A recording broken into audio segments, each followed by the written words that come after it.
অমিত শাহর ক্ষমতা থাকে তো আমাকে রুখবে। অমিত শাহরা মসজিদ ভেঙেছে, আমি পুনর্নির্মাণ করব বাবরি মসজিদের।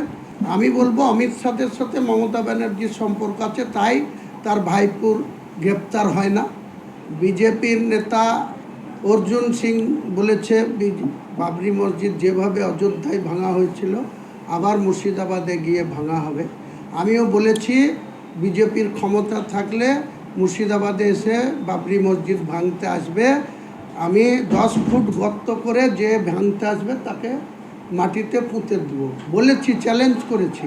চ্যালেঞ্জ অ্যাকসেপ্ট করুক না বিজেপি, দিয়ে এসে বাবরি মসজিদের ধারে কাছে এসে দেখাক না। তারপরে অনেক জুডিশিয়ালে মামলা লড়ে সুপ্রিম কোর্টের নির্দেশে 2019 সালে বাবরি মসজিদের জায়গা রামলীলাকে দেওয়া হয়েছিল। 2024 সালের 22শে জানুয়ারি ভারতবর্ষের প্রধানমন্ত্রী ঘটা করে উদ্বোধন করেছেন রাম মন্দিরের। ভারতবর্ষের কোনো মুসলিম তার বিরোধিতা করেনি, আমরাও করিনি।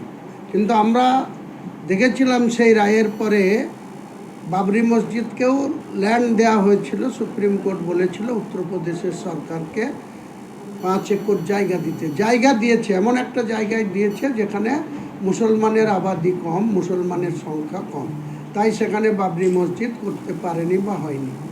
আমি বাংলায় 37% মুসলমানের বাস, মুর্শিদাবাদে 70% মুসলমানের বাস। অমিত শাহর ক্ষমতা থাকে তো আমাকে রুখবে। অমিত শাহরা মসজিদ ভেঙেছে, আমি পুনর্নির্মাণ করব বাবরি মসজিদের। ভারতবর্ষের সংবিধান আমাকে সেই স্বীকৃতি দিয়েছে। মহামান্য কলকাতা হাইকোর্ট আমাকে সেই ব্যাপারে কোনো বাধাপ্রাপ্ত করেননি এবং সুপ্রিম কোর্টও এই বিষয়ে আমাকে কোনো বাধা দেননি।